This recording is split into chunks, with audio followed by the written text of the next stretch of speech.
Hai, Assalamualaikum warahmatullahi wabarakatuh. Salam sejahtera Ima ucapkan kepada semua penonton-penonton dan juga sahabat-sahabat di Facebook Siakap Kediri TV. Apa khabar semua? Ima harapkan semuanya masih lagi sihat-sihat, ceria-ceria selalu, insyaAllah. Mungkin selalu tengok Ima dekat SK On Air, tapi hari ni tiba-tiba kena menggantikan kita punya host tetap kita, iaitu Fariza Amani, sebab hari ni dia tak sihat. So Ima harapkan korang dapat doakan semoga Fariza kembali lagi sihat, ceria-ceria selalu, insya-Allah. Okey, kita nak berbalik kepada topik pada hari ini. Dalam isu 2PM, kita nak bincangkan berkaitan dengan pasangan materialistik.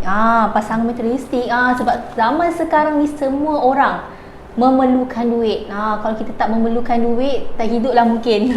Tak hiduplah mungkin kan. Sebab semuanya, kita nak makan pun memerlukan duit, kita nak berumah tangga pun memerlukan duit. Jadi isunya kita nak berbincang kepada hari ini untuk pasangan-pasangan yang mungkin baru nak berkahwin, yang mungkin baru nak berumah tangga. Mungkin tertanya-tanya, salah ke aku nak mencari pasangan yang lebih stabil, yang ada orang kata kewangan yang boleh menjamin dia punya kehidupan pada masa hadapan dan juga anak-anaknya. Jadi bersama dengan Ima pada hari ini, Ima jemput di studio adalah Dr. Ida Hartina Ahmed Tarbi yang merupakan Bendahari Perkama, iaitu Persatuan Kaunseling Malaysia International. Betul ya? Okay. Sihat ya? Alhamdulillah, sihat Ima. Terima kasih sebab sudi bersama kita pada hari ini. Okey, Dr. Ida, kita akan berbincangkan dengan lebih lanjut tentang topik pada hari ini yang kita bawakan adalah pasangan materialistik, iaitu cinta saja tak mampu untuk beli segalanya. Betul ke cinta saja tak mampu untuk beli segalanya? So biasa kata cinta je kita sanggup untuk renangi lautan api betul. Dan sebagainya. Betul ke? Kalau tak ada duit macam mana kan? Itu yang kita nak bincangkan pada hari ini. Sebab bila kita cerita pasangan materialistik kan, doktor, kadang-kadang kita biasa selalu fokus kepada wanita. Yalah, wanita kalau kita nak mencari pasangan, kita nak mencari orang yang ada kestabilan ekonomi, kestabilan kata kewangan dia yang baik dan sebagainya. Mungkin dah ada rumah, mungkin dia punya, yelah, kita rasa terjamin kan, doktor kan? InsyaAllah kalau ada rezekinya dapatlah yang macam tu. InsyaAllah. Tapi kadang-kadang kan, doktor, bagi mak ada juga pasangan-pasangan yang lelaki yang juga boleh kita sifatkan sebagai materialistik. Itu yang kita nak bincangkan. Jadi sebagai permulaan lah, doktor kan, bila kita cerita tentang materialistik ni, mungkin doktor boleh kupaskan sedikit apa sebenarnya istilah materialistik tu. Adakah pisau cukur, kaki kikis termasuk sekali? Silakan. Sebenarnya kalau istilah pisau cukur, kaki kikis ni kita tak boleh masukkan sekali lah, tu kategori yang lain ya. Materialistik ni bila kita nyatakan bahawa seseorang tu meletakkan nilai yang tinggi kepada kebendaan. Dia melihat kepada lebih kepada keuangan. So nilai utama dia, mungkin kalau you cakap tadi cinta dan sebagainya kan, nilai cinta tu diletakkan kalau bakal pasangan dia tu ada apa yang dia nak dari segi material, dari segi kebendaan, boleh offer dia macam kata tadi rumah, boleh offer dia mungkin kereta kan, tiap-tiap bulan boleh dapat duit poket yang banyak. Kita memang suka benda-benda ni kan, sebab macam awak kata tadi, ini adalah satu keperluan, tidak dinafikan dalam hidup kita, kita peluang peluang. Tetapi adakah kita meletakkan nilai kehidupan kita kepada kebendaan semata-mata? Itu yang dikatakan materialistik, sebab dia nampak duit itu melebihi nilai kasih sayang, melebihi nilai cinta yang dia letak kepada seseorang. Kalau nak kahwin ni memanglah cinta kena jadi asas kan. That's why Allah bagi perasaan cinta tu sebagai tarikan kita kepada seseorang. Itu sangat istimewa, itu hanya Allah yang bagi kan. So tapi yang salahnya bila orang rasa cinta tu yes memang penting, tapi duit pun penting juga nak hidup kan. Sebenarnya nanti lepas kahwin nak makan apa, kalau jumpa bakal bapak mertua pun mungkin dia tanya, you nak bagi anak I makan apa kan. So memang perlu kita berusaha untuk dapat pasangan yang stabil.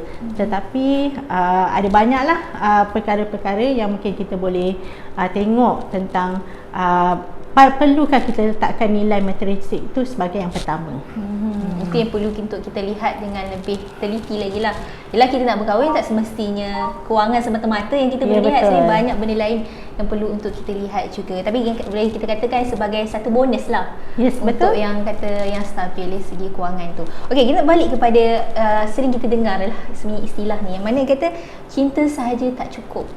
Cinta tak boleh nak beli kenyang, tak boleh nak bagi anak bini tu apa kata selesa, kenyang sebagainya. Cinta tak boleh nak beli segalanya. Jadi pandangan doktor bagaimana? Okey, kalau kita bercakap tentang kewangan kalau kita tengoklah pada usia orang biasanya berkahwin adalah dalam usia 20-an Tapi mungkin sekarang ni ada juga yang dah mula berkahwin umur 30-an sebab dia nak stabil dulu tadi tu. Nak stabil, ada gaji yang tak tahulah, mungkin dia perlukan gaji yang banyak dahulu baru dia rasa secure lah nak kahwin terutama yang lelaki mungkin dia rasa itu adalah daya tarikan untuk dia berkahwin dengan pasangan dengan yang wanita.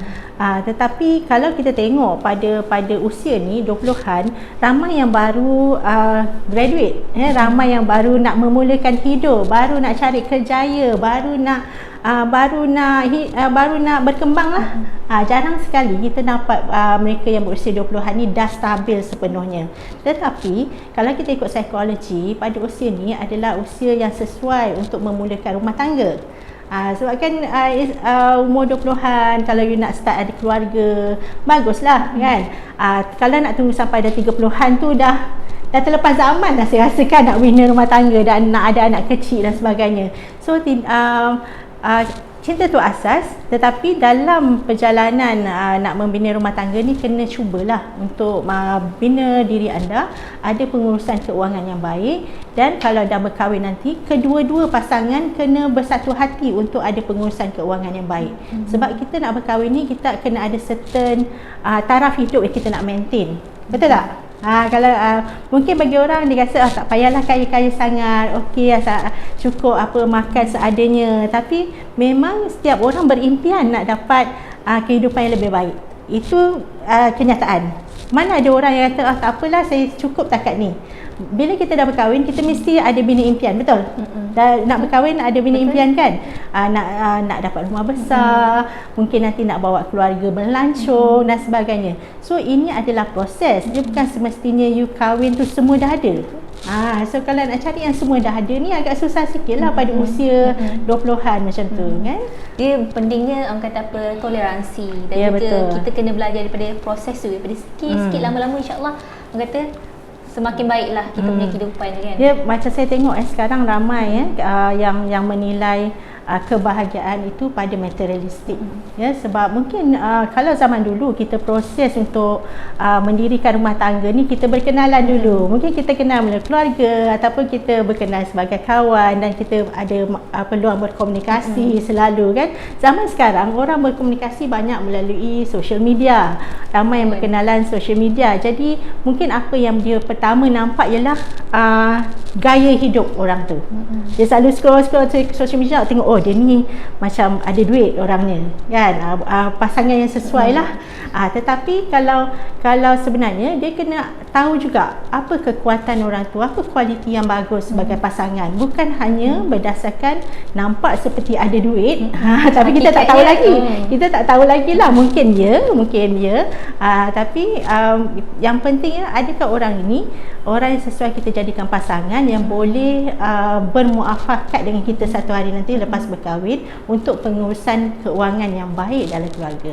Itu lebih penting. Itu lebih penting. Sangat abang kata teliti apa yang dikongsikan oleh Dr. Ida. Sebenarnya kalau kita lihat sebenarnya daripada experience seseorang tu, kita tak boleh nak judge terus. Faham tak? Sebab kadang-kadang kalau kita tengok nampak macam berada, nampak gaji macam tinggi, tapi kita tahu apa komitmen yang telah dia mungkin lebih kepada keluarga dan sebagainya. Tapi itulah kita perlu teliti untuk tengok satu persatu untuk memilih pasangan tu kan. Pilih pasangan ni sebenarnya macam saya kata tadi lah, proses. Kita tak boleh nak judge satu benda saja. Kan dalam Islam pun kita ada sebenarnya 4 kategori lah. Keuangan, rupa, agama dan keturunan kan. So jadi keuangan tu memang salah satu yang penting. Memang salah satu yang penting. Kalau boleh kita carilah yang sekufu dengan kita ataupun orang yang kita yakin boleh bawa kita ke level yang lebih baik. Okey, itu sangat penting. Tapi yang lain tu pun kita kena tengok juga kan. So jangan terlalu letakkan kepentingan tu hanya semata-mata pada materialistik. Kita tak nak nanti kehidupan kita, katalah dalam dah berkahwin ada cabaran keuangan. Tetapi katalah tak berjaya, katalah dua-dua struggle sangat, tapi kita tak ada yang lain-lain tu, masalah. Sebab you tak boleh nak hadapi masalah kewangan ni dengan rasa yang yalah, kita kena, semua orang akan ada masalah kewangan dalam perkahwinan, yakinlah dengan saya kan, sebab kita dah melalui dia. Once a while akan ada cabaran tu. So ini melihat kepada kuat tak kita sebagai pasangan untuk menguruskan masalah kewangan kita. Walaupun sebelum ni mungkin dah stabil. Ada orang start off sangat stabil. Masa berkahwin tu nampak stabil, semua ada, tetapi Allah bagi sedikit cabaran semasa berkahwin kan. So kalau you tak kuat pada awalnya sebab semua dah tersedia, bila ada cabaran you dah tak boleh dah, you dah goyah dah. Jadi bila goyah kat situ, habislah perhubungan tu. Sebab kita cuma berlandaskan kepada material tadi. Okay, kita balik kepada kata apa, kita punya kehidupan kita pada zaman sekarang ni, orang kata apa, kos semakin meningkat. Ekonomi dengan stabil tidak tak. Jadi salah ke untuk pasangan-pasangan yang nak memilih dia punya pasangan itu seseorang yang stabil kewangan dia? Yalah, untuk menjamin. Tu tak salah kan. Kalau kita dapat buat pilihan yang bijak, dan kita jumpa orang yang stabil dan dia pun mesti ada perasaan cinta pada kita, tu penting sebab kita nak hidup bersama ni. Tu asas. Tapi macam saya kata tadi, ada banyak benda lain kan.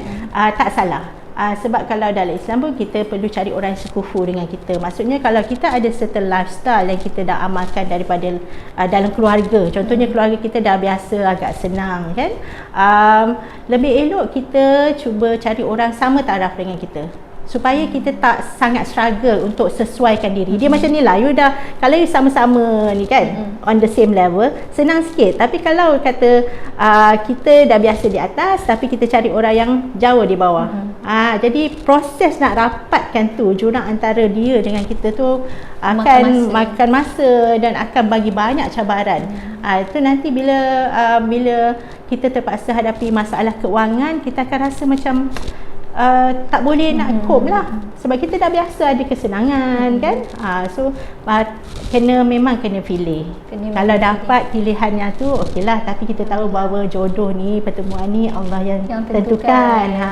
Rezeki ni pun berkadar. Maksudnya ada yang orang dapat rezeki yang baik lebih banyak selepas dia berkahwin, sebab dia bijak menguruskan.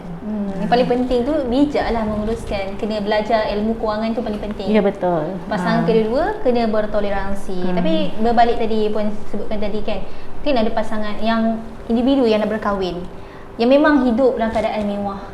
Kita datang keluarga yang mewah. Tapi seeloknya bagi pandangan saya, mungkin doktor boleh berikan pandangan juga untuk pasangan-pasangan yang mungkin dia datang daripada keluarga yang mewah, hidup selesa, tapi bercinta dengan pasangan yang agak kurang sedikit lah. Katalah memang cinta tu terlalu kuat. Kenalah bersedia dari segi mental, psikologi ya. Sebab you mesti faham, bila you memilih, anda memilih untuk ada pasangan yang kurang dari segi taraf kehidupan, you kena fikirkan, kena vision bahawa memang akan ada cabaran. You kena sesuaikan diri dengan gaya hidup dia. Contohnya balik ke rumah keluarga dia, anda tak akan dapat kemewahan macam di rumah anda sendiri. Jadi bersedia tak? Kena tanya diri sendiri ni sebelum membuat keputusan untuk kahwin tu. Bersedia tak? Sama juga macam orang yang dia biasanya dia tak mewah sangat, mungkin ada juga yang kais pagi makan pagi, kais petang makan petang, kehidupannya sangat susah, tetapi jumpalah kononnya bakal jodoh dia yang dia tahu anak orang yang sangat kaya. Dia bersedia tak secara psikologi untuk menghadapi cabaran dalam keluarga itu? Ini bergantung jugalah pada orang tu. Kalau dia tak bersedia, itulah yang menjadi cabaran. Takut nanti tak disebabkan taraf hidup keluarga kita yang berbeza, kita yang asyik bergaduh. Sedangkan bila kita kahwin, kita sepatutnya muafakat. Kita sepatutnya tumpu pada kasih sayang tadi, pada sama-sama untuk meningkatkan hidup masing-masing lah, bersama tau. Bukannya dia dah tinggi, kita seorang ni dia cuma bersandar kat situ, tak boleh lah. Kena dua-dua pihak kena bersedia. Kalau yang wanita tu kahwin dengan lelaki yang kekurangan, bila balik ke rumah lelaki tu, janganlah demand sangat. Sebab you pilih pasangan ini, you kena pilih sekali dengan keluarga dia. Kita dekat terutama kita budaya timur ni, kita tak boleh asing-asingkan. Bila I want to marry you, I don't want to accept your family. No, kita tak macam tu. Itu bukan gaya hidup kita. Kalau di barat mungkin macam tu. Ya, so perhubungan perkahwinan ni kita kahwin sekali dengan keluarga. Betul. So kena terimalah. Kena terima kedua belah pihak keluarga tu. Tapi kalau boleh pilih yang sekufu, macam saya kata tadi, yang sama taraf, lagi mudah. Jadi cabaran itu dah boleh dikurangkan. Ialah sebab cabaran setiap rumah tangga itu berbeza. Betul. Kan? Okey, tadi saya nak tanya juga berbalik tadi tentang puan ada tidak ada sentuh tadi berkaitan dengan kita nak mencari yang kata apa, nak mencapai taraf kehidupan tu bersama. Ya, betul. Kedua pasangan. Bagaimana pula dengan pasangan mungkin wanita itu tidak bekerja? Oh, wanita tak bekerja. Okey. Sebenarnya tak ada masalah pun kalau wanita tidak bekerja, tetapi yang lelakinya bersedia untuk menjadi main breadwinner. Maksudnya dialah yang mencari nafkah untuk keluarga tu. Itu tak ada masalah. Cuma kadang-kadang yang menjadi masalah bila yang lelaki dia sepatutnya mencari nafkah dan dia merasakan dia punya taraf tu jauh lebih tinggi sebab dia yang cari nafkah. Kan? Jadi yang wanita tu you cuma suri rumah aje. Jadi walaupun kadang-kadang persepsi tu hanya di dalam fikiran dia, tetapi akan membawa pada cara layanan dia kepada pasangan.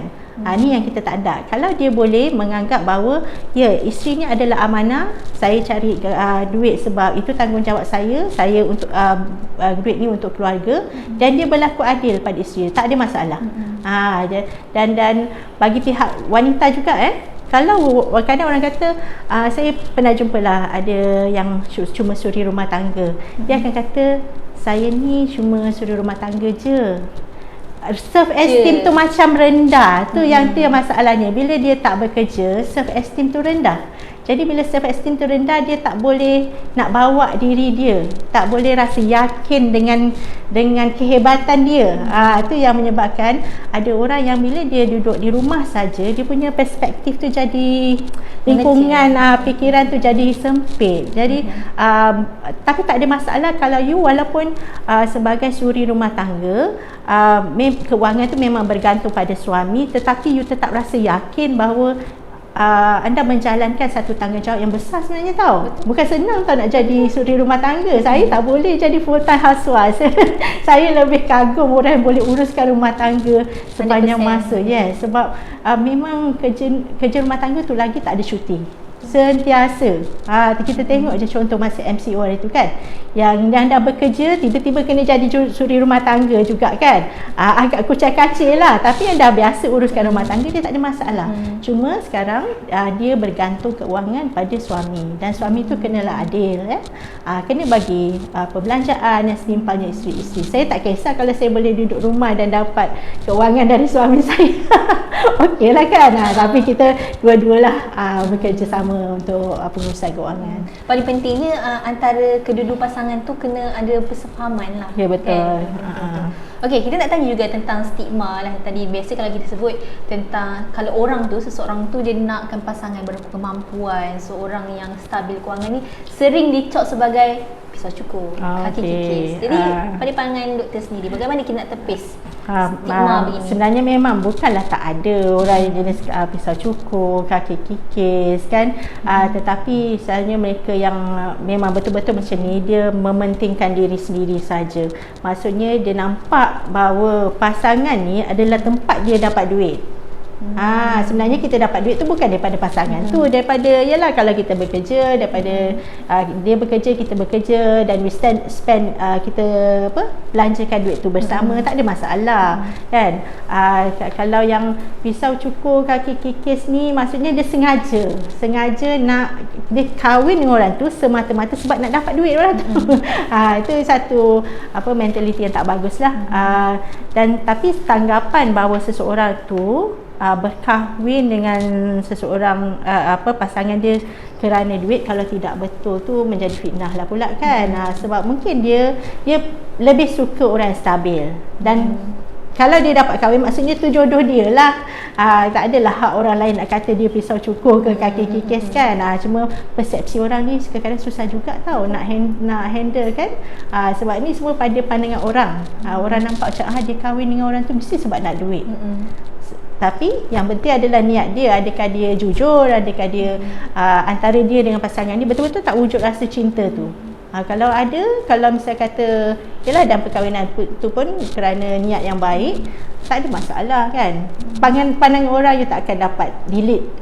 Dia bukan macam ada iris button you tekan delete, tak kan. So kena bertahan lah. Kalau misalnya kata you betul-betul ikhlas tetapi orang masih anggap macam tu, kita kena tunjukkan contoh yang baik supaya orang dapat sikit-sikit dapat ada tanggapan yang lebih baik. So dapat merubahlah sedikit tanggapan daripada orang luar tu kepada kita dengan kebaikan sebenarnya. Jadi saya nak sentuh tentang faktor penceraian. Antara faktor penceraian dekat Malaysia ni, faktor utamanya adalah disebabkan oleh kewangan. Jadi mungkinlah bagi pandangan doktor sendiri, adakah penting untuk setiap pasangan yang nak berkahwin ini untuk belajar dulu tentang ilmu kewangan? Okey, ilmu kewangan ni memang penting lah. Tidak dinafikan untuk mereka yang telah lama berkahwin pun kena terus belajar macam mana nak menguruskan keuangan dalam rumah tangga. Sebab kita punya keperluan ni ikut zaman jugalah. Maksudnya peredaran dengan situasi yang berlaku sekarang kan. Contohnya kita ni sekarang lepas COVID. Kalau dulu ramai kalau dulu contoh pilot, kerja pilot memang tak perlu fikir pasal duit sangat kan. Tapi bila MCO kita nampak ada pilot yang buka kafe kan, yang meniaga makanan dan sebagainya. Kita ada businessman yang dulu tiap-tiap bulan ada kewangan yang bagus, tiba-tiba merundung perniagaan kan. So bukan maksudnya di awal perkahwinan je you kena belajar. Kita basic macam simpanan tentang insurans dan sebagainya tu memang kena ada ilmu asas, dan contohnya macam berapa bahagian daripada keuangan kita yang nak belanja untuk personal, berapa yang nak bahagikan untuk keperluan keluarga. Ini semua kena belajar sebenarnya. Tapi berapa ramai antara kita yang pernah masuk kelas untuk belajar menguruskan keuangan? Ada masuk kelas tak? Tak ada. Belum lagi. So mungkinlah kalau ada kelas-kelas yang mengajar tentang pengurusan keuangan, saya sangat sarankanlah.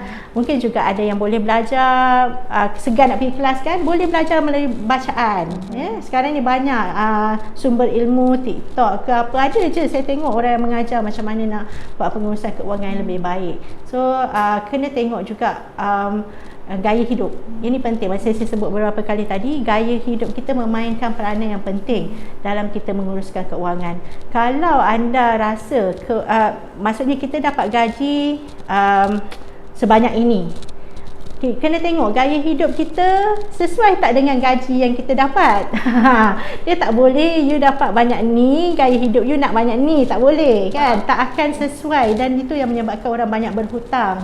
Dan sekarang ni banyak yang muda-muda dah isytihar bankrupt sebab tak pandai nak uruskan duit yang ada dalam tangan. Nampak macam saya belum kahwin, tak apalah, boleh belanja kan. Tapi bila nak kahwin nanti, yang hutang yang dah ada tu banyak dah. Bila kahwin lagi, kita nak tanggung seorang lagi. Ini yang banyak timbul masalah lah bila awalnya dah tak stabil. Tak stabil tadi bukan maksud you tak ada gaji tau. Tak stabil maksudnya you tak uruskan dengan baik. Bila kahwin lagi tak stabil. Sebab dah you ada responsibility, ada isteri, ada suami, ada anak kan. Dan ada keluarga baru, kena ingat tu. Keluarga baru ada tambahan lagi. Maksudnya kalau katalah isteri kita, keluarga dia sekali-sekala perlukan bantuan, mana kita tahu kan. So kena juga bersedialah. Adalah kewangan kata untuk masa kecemasan. Kalau macam muda-muda ni, ada ke dana kecemasan? Adalah sikit-sikit. Kita cubalah, tapi masih lagi proses tak banyak lah. Kita nampak macam tak perlu, kita belum berkahwin, kita belum ada tanggungan yang besar, kita tak letak ke tepi dana kecemasan. Tapi sebenarnya tu kena ada sebahagian daripada kewangan kita, kena ada dana kecemasan tu. Bila-bila perlu, kita tahu di mana nak dapatkan.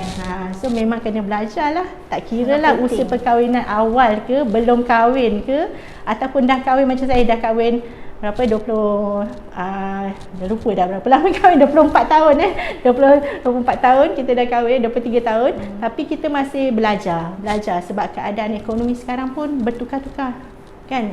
Kena tahu cara, mungkin pada peringkat walaupun dah kata stabil, mungkin ada juga cari kewangan lebih untuk dana kecemasan sebab dah berusia kan, anak-anak pun dah besar, mungkin ada keperluan lain macam tu.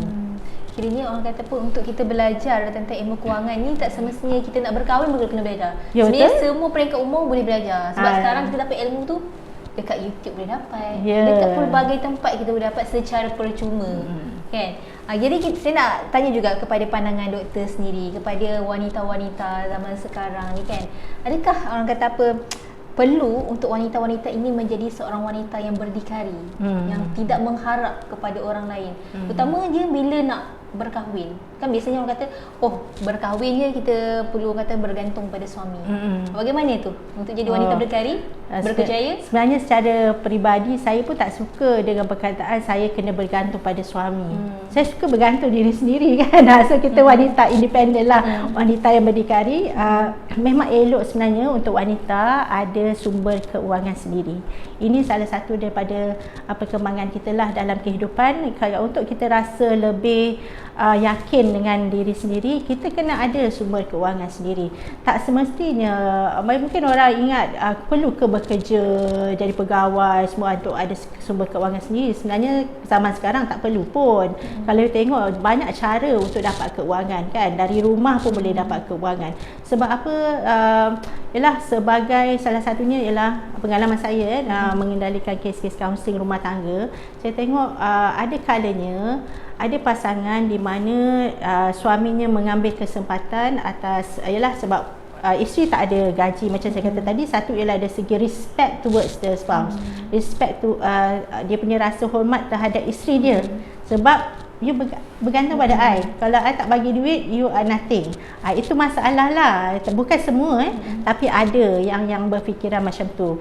Okay? Dan lagi satunya sebab wanita ni kena kalau kita ada keuangan sendiri, apa yang kita nak belanja, kita tak perlulah minta pada suami kan. Ini untuk kepuasan diri. Semua orang kena ada kepuasan diri kan. Ni kalau nak belanja atau ada keperluan, tak kali kena minta pada suami. Suami pun dia ada komitmen. Dia bukan tak ada komitmen. Mungkin macam tadi kita kata bajet dia dah cukup-cukup dah. Jadi bila kita rasa nak sesuatu, kita tak ada keuangan sendiri, kita nak minta dan kita tak dapat. Dan itu mungkin menyebabkan kita rasa tak puas hati juga kan. Kalau selalu minta tak dapat, selalu minta tak dapat, sebagai manusia kita akan rasa kan tak puas hati juga. So elok kalau anda ada keuangan sendiri. Sebab kalau dalam Islam pun duit isteri, duit suami memang duit isteri lah. So kita elok kita ada, kalau kita nak bermewah sedikit untuk reward diri sendiri, kalau ada keuangan sendiri kita tak menyusahkan suami kita lah. Dan suami kita pun, saya rasa suami zaman sekarang pun suka wanita independen kurang sedikit beban keuangan dia. Jadi dia senang hati, isteri senang hati kan. Itu lebih bagus. Tapi kalau dilihat memang wanita-wanita zaman sekarang memang ramai kalau kita tengok wanita independen, wanita yang berdikari. Tapi ada juga yang setengah tu bila orang kata wanita terlampau, dia boleh buat semua benda. Okey. Itu mungkinkah ada bahaya? Okey, yang tu memanglah sebenarnya kalau memberi nafkah dalam keluarga, kalau ikut Islam lah ya, memang tanggungjawab suami. Jadi bahagian-bahagian yang mana suami perlu sediakan tu kita biarlah suami sediakan, tak payahlah kita nak take over dan tunjuk bahawa kita boleh buat sendiri. Kan, sebab ni yang benar seorang suami itu dia pun ada harga diri. Dia pun ada harga diri. Dia akan rasa lebih seronok sekiranya dia yang dapat memberi nafkah pada isteri dan anak-anak. Kalau dia dapat seorang wanita, tak tahulah mungkin saya salah, kalau dia dapat seorang wanita yang semua independen, dia akan rasa diri dia kurang juga. Ini berkait dengan kalau tadi kita cakap tentang self esteem wanita, kita nak bercakap tentang self esteem suami. Suami sebagai orang yang sepatutnya bagi kepada keluarga. Tapi kalau isteri kata tak payah, saya ada duit sendiri, dahlah dia nak rasa dia nak bagi tu tak banyak. Isteri kata dia ada duit, kan memang akan rasa sedikit kecil hati lah kan. Saya yakin suami pun ada pride ya. So tak apa, seorang wanita walaupun dia ada duit, tapi mana yang rasanya elok suami, bahagian suami, biarkanlah suami nak. Itu kan kita simpanlah duit kita, buat apa kita nak guna semua. Itu paling penting sekali. Okey, kita akan kepada kita punya soalan dari pasangan materialistik. Mungkin saya nak tanya kepada doktor, apa punca faktor kepada pasangan-pasangan ni yang terlalu mementingkan kebendaan? Adakah disebabkan oleh seranding daripada kecil memang terlalu dimanjakan ke atau bagaimana? Okey, mungkin juga dimanjakan tapi tak semua orang yang menjadi materialistik tu disebab dimanjakan Dia bergantung pada gaya hidup dan persekitaran lah. Persekitaran kita, dengan siapa kita bergaul dan nilai apa orang yang sekeliling kita tu letakkan terhadap keuangan, terhadap gaya hidup lah. Maksudnya kalau you berkawan dengan orang yang menunjukkan kemewahan sebagai cara untuk dapat kawan-kawan, bayangkan kan you berada dalam kalangan orang yang macam ni, you akan dapat kawan-kawan yang macam ni lah kan. Sebab kemewahan tu orang nampak dan orang suka nak kawan dengan you sebab you mewah. Jadi dengan sendirinya kita akan seseorang tu akan ubah gaya hidup dia sebab dia rasa itulah yang dia terima oleh orang sekeliling dia. Dan dia akan jadi materialistik lah. Kalau dia tak dapat beli sesuatu untuk tunjuk yang dia ada benda tu, dia akan rasa dia kurang lah. Jadi dia akan cuba lagi untuk dapatkan kebendaan ni. Sebab kebendaan ni jadi lambang dia. Maksudnya kat sini keutamaan tu dah salah. Okay, kalau dalam perhubungan tak bolehlah letakkan kebendaan tu sebagai tanda bahawa you akan bahagia dalam hidup. Kebahagiaan ni bukan semata-mata kepada tu dan mungkin juga macam kata tadi, keluarga dah biasa dalam keluarga dididik seperti itu kan. Dari kecil apa nak semua dapat dengan mudah. Jadi bila dah besar pun dengan kawan-kawan pun dia akan sebab dia keluarga dah ajar macam tu, dia akan start showing trait-trait sebagaimana yang dipamerkan oleh ibu dan ayah. Anak ni memodelkan apa ibu yang ayah tunjuk. Jadi kalau ibu dan ayah menggunakan bersikap sedemikian materialistik, mementingkan kebendaan untuk menunjukkan kehebatan diri tu, tidak mustahil lah anak-anak juga bila dia membesar itulah dia punya kayu ukur dia kan. So ini kita tengoklah keluarga dan persekitaran keluarga dan persekitaran tu antara faktor lah yang menyebabkan seorang materialistik. Tapi bagaimana pula mungkinlah ada setengah individu yang dia rasa dia bersifat materialistik dia disebabkan oleh kisah lampau dia. Masa silam mungkinlah dia pernah ada trauma ke, sebab dulu dah pernah berkahwin dengan dulu pasangan agak susah, kemudian bercerai, sekarang ni nak berkahwin yang baru, dia bersifat materialistik. Macam mana tu? Mungkin juga. Saya pernah ada klien yang mana dia 2 kali putus tunang lah kerana pasangan dia materialistik. Pasangan tu berpisah dengan dia untuk pilih orang yang lebih berada.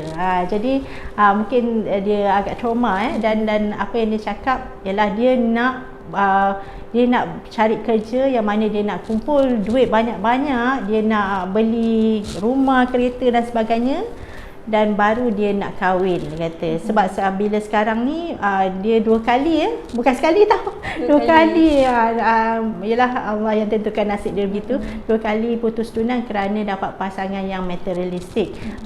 Itu mungkin menjadi trauma pada dia, tetapi kiranya nilai dia tu dah salah jugalah. Nilai dia dah salah. Memanglah kita kalau boleh kita suka kalau kita ada kestabilan keuangan cuma kalau itu yang menjadi sebab kita mengubah kita punya personality menjadi materialistik, anda hanya akan tarik orang yang sama-sama materialistik kepada anda dan kehidupannya akan nampak kat situ lah. Ada kebendaan, maka you treat yourself as successful. Tapi kebahagiaan, kejayaan bukan pada material semata-mata. So dia kena betulkan balik konsep hidup dia. Kena restart balik, tengok balik macam mana, betul tak nilai yang letakkan pada diri you tu. Sebab materialistik ni masa ada duit okey lah, kan. Tetapi kalau macam saya kata tadi, ada cabaran hidup yang menyebabkan you jatuh dari segi keuangan, dan you akan rasa tiba-tiba you tak bahagia. Sedangkan kebahagiaan tu bukan semata-mata sebab you ada duit, kan. So kena tengok balik macam mana. Adakah itu mungkinlah doktor boleh kongsi dengan kita akibat bila kita terlampau bersifat materialistik semata-mata, kan, kesan kepada diri sendiri dan juga rumah tangga orang sekeliling tu bagaimana? Okey, mungkin kalau orang materialistiknya, ada yang workaholic ya. Yang workaholic, tak kisahlah, sama misalnya kalau bekerja makan gaji ni susah sikit nak dapat duit yang banyak, kan, sebab kita kerja makan gaji. Tetapi kalau orang yang bisnes, kan, dan dia nampak bahawa bila dapat duit tu dia rasa lebih bahagia, dia dapat duit dia rasa lebih bahagia, dan dia akan terus push diri dia untuk bekerja maksudnya berniaga dan sebagainya tu, dan mungkin mengabaikanlah kebajikan diri yang lain. Contohnya kesihatan, ya, sebab nak kerjakan duit, kerja tak ikut masa, mungkin tak sempat nak jaga diri sendiri dari segi kesihatan, dari segi kasih sayang dalam keluarga, sebab selalu sangat terpaksa keluar, terpaksa tumpukan pada tugas, ya, alasannya yang ni saya biasa dengar lah, bila kita buat sesi kaunseling dengan ibu bapa yang anak-anak dia rasa terbiar, ya, dia kata saya memanglah kena kerja sekarang sebab saya nak cari duit untuk anak saya, sedangkan anak-anak dia nakkan kasih sayang. Anak-anak tak faham kenapa mak ayah kena cari duit banyak-banyak tetapi tinggalkan kita orang, kan. So dia tak ada masa untuk berkomunikasi, sentiasa sibuk, panggilan klien lebih penting daripada daripada bersembang dengan anak-anak, kan. So ini nilai-nilai kehidupan yang lain tu, quality of life, ya, kualiti kehidupan dah kurang tau. Sebab you tengok kualiti kehidupan you hanya pada duit, tetapi kualiti kehidupan ni pada meluangkan masa berkualiti dengan keluarga, dapat rasa kasih sayang tu. Kita hidup bukan nak duit semua hidup kita. Kalau kita dah tua, kita ada duit tapi kita tak ada keluarga, kita tak ada kasih sayang pasangan, kita tak ada kasih sayang anak-anak, ataupun anak-anak letakkan syarat nanti, kalau okey, tak apa kalau ibu ayah nak kerja tapi bagi saya duit. Apa perasaannya kita ganti kasih sayang kita tu dengan duit? Kalau kita boleh bagi masa tu. Kalau kita dah tak boleh bagi, macam mana? Kita tak ada duit untuk replace, untuk dapatkan kasih sayang keluarga ni. Replace untuk dapatkan kasih sayang isteri. Boleh tak ganti untuk dapatkan kasih sayang suami? Isteri asyik kerja je, tinggalkan suami kat rumah, kan? Suami itulah perasaan manusia, ada perasaan, kan. So satu hari nanti you boleh bayar balik ke duit untuk dapatkan kasih sayang suami you, untuk dapatkan kasih sayang isteri? Kena fikir dalam-dalam. Paling pentingnya yang kata kena balance lah. Ya, betul. Bersederhana. Bersederhana, kena balance antara masa bersama keluarga. Waktu bekerja tu jangan sepanjang masa bekerja. Ya, dan kita pun sebagai manusia perlu ada kehidupan berkualiti untuk diri sendiri, ya. Kena cari kepuasan lain jugalah daripada semata-mata kepuasan keuangan. Kan, macam ada tak masa santai untuk rehat, masa santai untuk tenangkan fikiran lah, kan. Ini asyik kerja duit, kan, sampai bila pun tak habis tau. Sebab bila you dapat duit lagi banyak, you akan rasa lagi teruja nak dapatkan duit. Sentiasa rasa macam tak cukup lagi. Ya, sentiasa rasa nak cukup. Lepas ni nak beli yang lebih besar, nak beli yang lebih banyak, sebab you rasa macam wah, bestnya dapat duit. Tetapi kualiti yang lain mana? Tengok balik, ada tak kualiti yang lain dalam hidup yang boleh ganti rasa bahagia dalam hati kita? Sangat terkesan pada diri saya. Okey, tak apa, mungkin di hujung-hujung ni lah, kan, mungkin kita nak dengarlah sedikit pesangan daripada Dr. Ida kita, mungkin tentang konklusi tentang pasangan materialistik ni. Okey, saya rasa topik ni sangat bagus, ya, sebab duit tu penting, ya. Memang kalau terutama untuk pasangan yang dah berkahwin, duit tu penting lah untuk kita pastikan urusan keluarga kita berjalan lancar, keluarga kita cukup makan minum, ya, keluarga kita ada tempat berlindung, keluarga kita rasa selamat sebab kita ada keuangan. Tetapi nilai yang kita letakkan pada kebendaan ini, keuangan ini, adakah dia melebihi daripada nilai-nilai murni yang lain dalam hidup kita? Memang boleh, tak ada masalah. Bukan kata macam you kata tadi kan, kasih sayang boleh bagi orang, memang tak boleh bagi orang kenyang, tak boleh bagi orang bahagia sepenuhnya hanya dengan kasih sayang. Kena ada keuangan. Cuma kena tengok adakah kita boleh seimbangkan. Kita kena seimbangkanlah untuk pengurusan keuangan dan juga pengurusan perhubungan dan sebagai pasangan suami isteri. Ada masa tak nak berkasih sayang kalau asyik cari duit je? Kan? Mungkin orang kata kita bisnes sama-sama, kita boleh sempat. Mungkin boleh, tapi itu memang untuk orang yang hebat lah.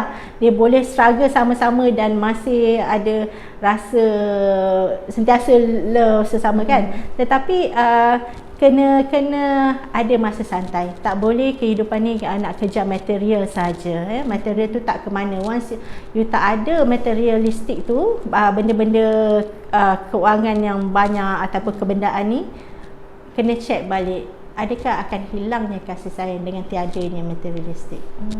Satu penutup yang sangat baik daripada Dr. Ida kita pada hari ini. Terima kasih banyak-banyak Dr. Ida sebab sudi untuk bersama dengan. Terima kasih. Saya pun seronok cakap pasal topik ni. Ya. Apa yang boleh Imah konkludkan daripada keseluruhan kita punya perkongsian kita pada hari ini tentang pasangan materialistik? Cinta tak boleh beli segalanya. Tadi dah dengar secara keseluruhannya dan dikongsikan oleh Dr. Ida kita.